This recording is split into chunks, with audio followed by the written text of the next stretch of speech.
बच्चों आज हम करेंगे, आपको अपनी कॉपी पर ये 2 पत्र हैं ये करने हैं। पहला है, आपका मित्र बोर्ड की परीक्षा में प्रथम रहा, उसे बधाई संबंधी पत्र लिखना है। तो पहले परीक्षा भवन कॉमा फरीदाबाद, उसके बाद डेट डालनी है इसमें जैसे 10 अगस्त कॉमा 2019।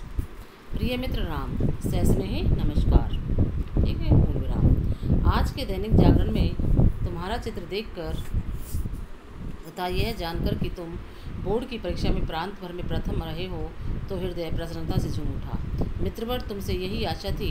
तुमने अपने माता पिता तथा अध्यापक वर्ग के सपनों को साकार कर दिया है। मित्र वर्ग की प्रसन्नता को पारावार ही नहीं, पारावार में ठिकाना ही नहीं।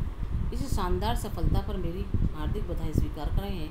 यह तुम्हारे कठोर परिश्रम का सुपरिणाम है। आज तुमने अनुभव किया होगा कि परिश्रम और प्रयत्न की कितनी महिमा है। आज तुम्हारे ऊपर सभी गर्व अनुभव कर रहे हैं। तुम्हारे माता पिता कितने प्रसन्न होंगे इसका अनुमान लगाना सहज नहीं है।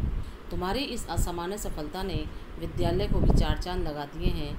आशा है भविष्य में भी तुम इसी तरह से सफलता प्राप्त करते रहोगे।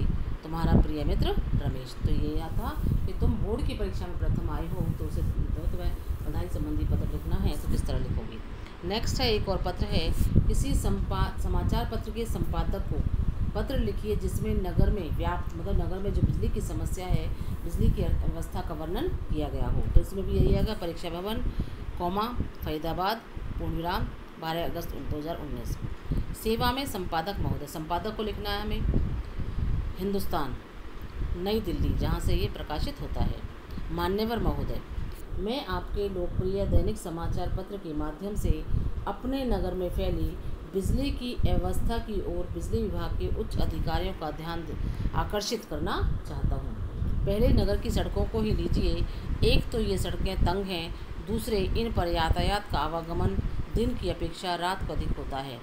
ट्रकों से सड़कें घिरी रहती हैं। सड़क के दोनों ओर बिजली के खंभे हैं पर उन पर प्रकाश प्राय गायब रहता है। परिणाम स्वरूप अनेक दुर्घटनाओं की संभावना बनी रहती है। ऐसी अवस्था में सड़क पर जाने वाला प्रत्येक व्यक्ति अपने को असुरक्षित समझता है। बिजली के न होने से अनेक स्थानों पर कामकाज ठप हो जाता है। इससे उत्पादन कम होता है, श्रमजीवी का आर्थिक संकट बढ़ता है। बिजली की यह आंख मिचौली छात्र छात्राओं की पढ़ाई में बाधा डालती है। बिजली का अभाव अनेक प्रकार के संकटों को जन्म देता है। अधिकारी वर्ग हमारी शिकायतों को उपेक्षा की दृष्टि से देखते हैं। कुछ लोगों ने उनके विरुद्ध प्रदर्शन भी किए हैं पर उनके कानों पर जूं तक नहीं रहेंगी। आपके समाचार पत्र की बड़ी धाक है। यदि आप हमारा साथ दें तो हम अवश्य ही संकट से मुक्त हो सकते हैं।